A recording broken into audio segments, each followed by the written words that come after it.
Now, another thing that Jesus did, of course, was he was showing us what it would look like if we accepted and believed in our heart our true identity. Jesus, yes, he was the Son of God, but we are also sons of God.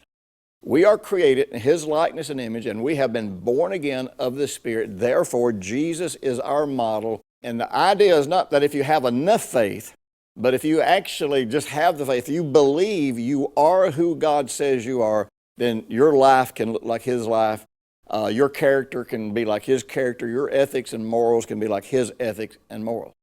Now, Jesus came preaching the good news of the kingdom.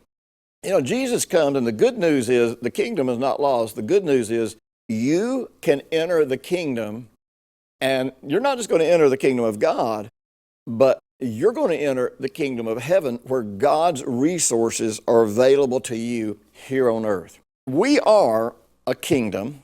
We are a nation or a kingdom of priests and kings. And yet the honest truth is very few people know that. Very few people believe that, even the ones that know it.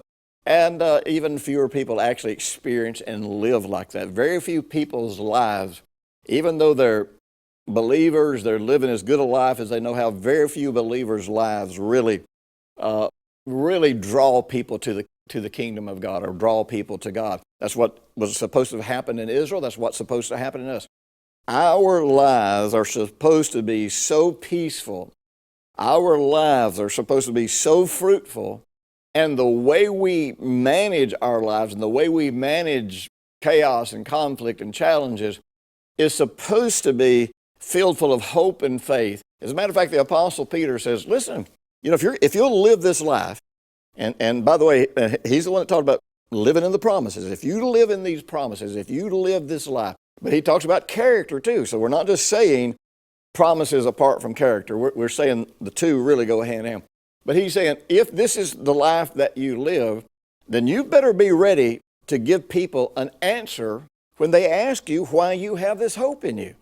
See, the greatest witness in the world is not what we consider the bold witness that goes out and knocks on doors or goes out and stops people on the streets or in the supermarket to ask them if they know Jesus. The greatest, most powerful witness in the world is the person who, by their quality of life, by their peace, by their joy, by the way they treat people, draws people to want to know, what's the deal with you? Why does this work? Tell me about your life.